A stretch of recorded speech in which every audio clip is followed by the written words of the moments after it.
Come on, give a sister a hand now. AFT. Absolutely. I'm just wondering if you have a message for both the president and the chancellor of the Seattle Central and Seattle Community Colleges District in light of the opposition to the occupation. This is opposition from the... Yes, our administration wants them gone. Oh, yes. No, but we here. We are here. We're here. And it's just like with, Mayor Bloomberg in New York. They come up with different strategies. We're still here.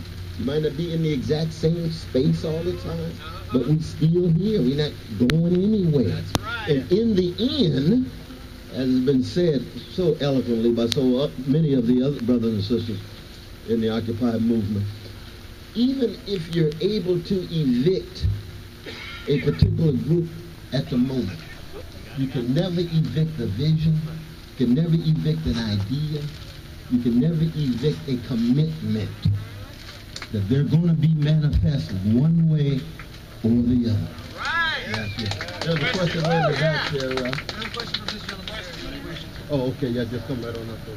I just want to say first, it's been a pleasure to hear you speak so far, sir. No, thank you for speaking so they can hear you. Well, the main criticism of the Occupy movement has been that there's no clear goal, and some people it's getting money out of politics, and sometimes there's a socialist agenda. I just want to know from you, what should we want to achieve? What does the best possible America look like? Or, does that make sense? Yeah, absolutely.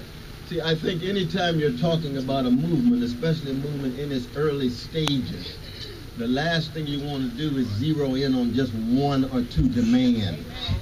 That what we want to do, we want to change the whole ethos of the nation, the whole ethos of the world, and say, you know what, when you think about politics, you ought to think about the connection between public interest and the weak and the vulnerable. For so long, public interest has been hijacked by oligarchs and plutocrats at the top. We talk about the military-industrial complex. Why is there no focus on the innocent civilians who are killed every day with the drones dropping bombs? Well, that's a concern with the weak and the vulnerable. It's wrong. It's immoral. At the same time, in relation to the Wall Street oligarchic plutocratic complex, yes, we need to talk seriously about fundamental democratic accountability of oligarchs at the top. There's a whole host of demands around that issue. But we want to talk about corporate greed in the prison industrial complex. We want to talk about the role of prisons being privatized and put on Wall Street, on the stock market. And we want to talk about the corporate media multiplex and the ways in which it truncates the dialogue and keeps it so narrow that we get tired of having to choose between mean-spirited Republicans and spineless Democrats. Do we want to talk about campaign reform?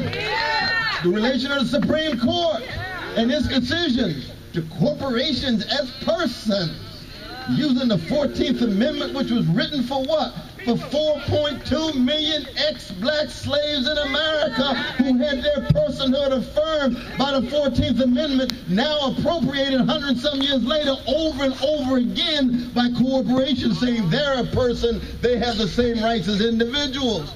All of these issues are connected, and we need a systemic analysis that always makes these connections and is not just reducible to one demand so the newspapers would be able to focus on something. You see what I mean?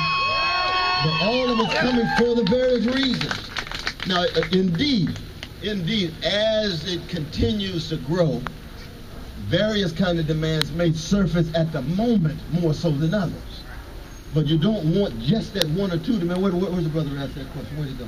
Yeah, there he is. You see what I mean? You don't want just that one or two demands to say that's all that we are about. No, it's much more complicated than that. We got ecological catastrophe impending.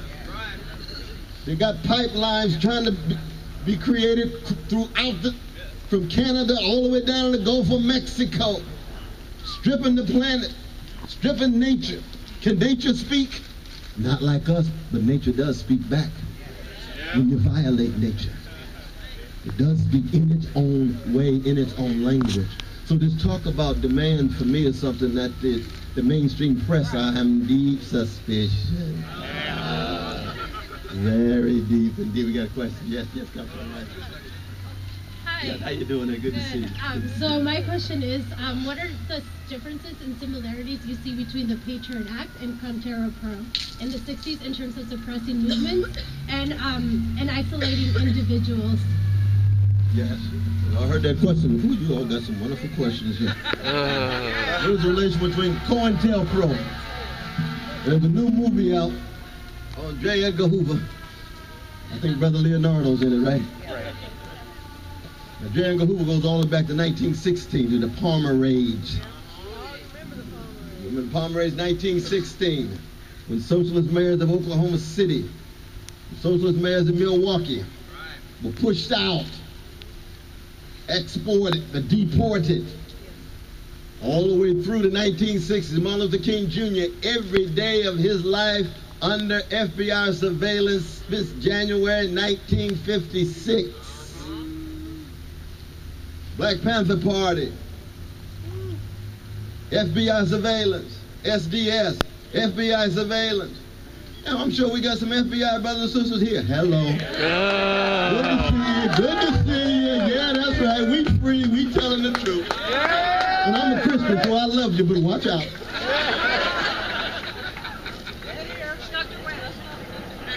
But the point is that any time ordinary people come together, you're going to have various kinds of strategies deployed by the powers that be, including paid informants, including infiltrators, and so on and so forth.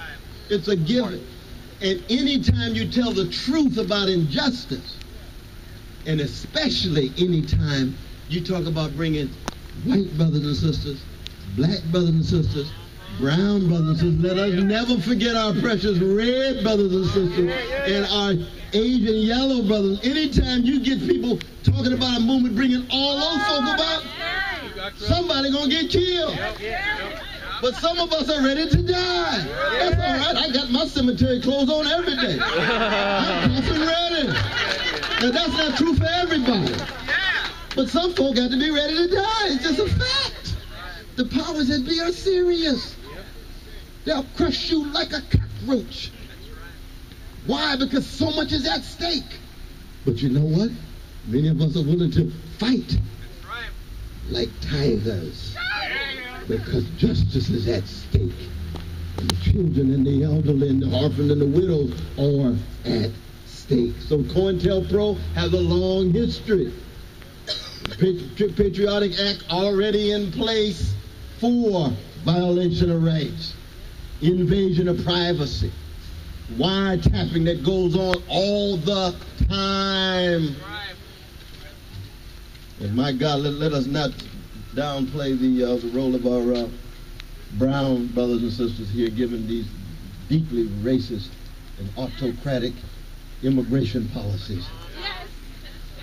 Because there was 1 million of our brothers and sisters in the immigration movement that marched last May. That's a whole lot of folk. That's a whole lot of folk. Now, can you imagine you get so many of the brown brothers and sisters coming together, then you get the black brothers and sisters coming with the hood, coming out of the hood. Oh Lord, I've been suspicious of these white brothers and sisters for a long time, but you know what? They are serious. And lo and behold, we got a new context now where I see that they affirm my humanity and concern about my situation. Then they start getting calls from Egypt and say, oh, you know, they didn't think we'd be able to do anything, but we toppled a tyrant who the United States supported for 30 years. Didn't get a call from Tunisia. Didn't get a call from Amsterdam, a call from London. And they say, oh my God, we got a serious movement on our hands. We got to unleash all the infiltrators that we can. And what else will they do? They'll try to co-opt the leaders. We'll give you a television show. We'll give you access to the top. We might even invite you to the White House where you can have a beer summit. Maybe two. To cool you off. And one of the reasons why it's so very important to look back But see, when you look back at somebody like Martin King, what was it about Martin that moved us? So it wasn't that we all politically agreed with the brother or ideologically agreed with the brother, but what was it? He was never up for sale. He never caved in. He never sold out. He never gave up. That's called integrity. So whether you agree with him on every issue, one thing you knew was whatever house he went into, it could be a White House, a crack house, your mama's house, he was going to come out with integrity. But that's exactly what a leaderless, leaderful movement is all about. Each and every one of us have to aspire to that same kind of integrity. That doesn't say perfection, integrity. Yeah. And when you have that, yes, some will be crushed, some will be killed, some will be lied on, but you can't kill all of us. That's right. You can't lie on all of us in such a way that we accept it. And you can't crush all of us at the same time. And the ones that do get crushed, we shall forever remember them, because their spirit is with us as we move forward. I know that's a long answer to that question, but that's a fair